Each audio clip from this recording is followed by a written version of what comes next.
সূরা kyat 35 ও 36 নম্বর আয়াতে বলেন, ইন্না আনশা'নাহুন্না ইনশাআ ফাজআলনাহুন্না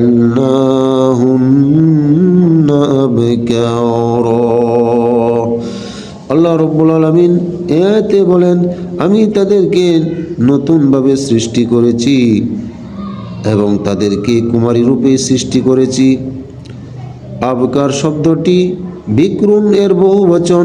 এর অর্থ কুমারী, যে নারীর এখনো বিয়ে হয়নি বা যার সাথে সহবাস করা হয়নি তাকে বাকেরা বলা হয়। জান্নাতি নারীরা দুনিয়ার স্ত্রী হোক অথবা হুর হোক, তাদের অবস্থা এমন হবে যে সব সময় তাদেরকে কুমারী মনে হবে। এর একটি হাদিস এসেছে আনাস রাদিয়াল্লাহু আনহু হইতে থেকে বর্ণিত। তিনি বলেন, একদা নবী সাল্লাল্লাহু আলাইহি সাল্লাম এক বৃদ্ধ মহিলাকে বললেন, কোনো বৃদ্ধ মহিলা জান্নাতে প্রবেশ করবে না। একথা শুনে মহিলাটি অবাক হয়ে বলল, কেন জান্নাতে যাবে না? অথচ তারাও তো কোরআন পাঠ করে। তখন নবী সাল্লাল্লাহু আলাইহি সাল্লাম বললেন, তুমি কি কোরআন পড়নি? আল্লাহ তাআলা বলেছেন, আমি জান্নাতি নারীদেরকে কুমারী রূপে সৃষ্টি করেছি। অর্থাৎ বৃদ্ধরা যুবতী ও কুমারী অবস্থা জান্নাতে প্রবেশ করবে।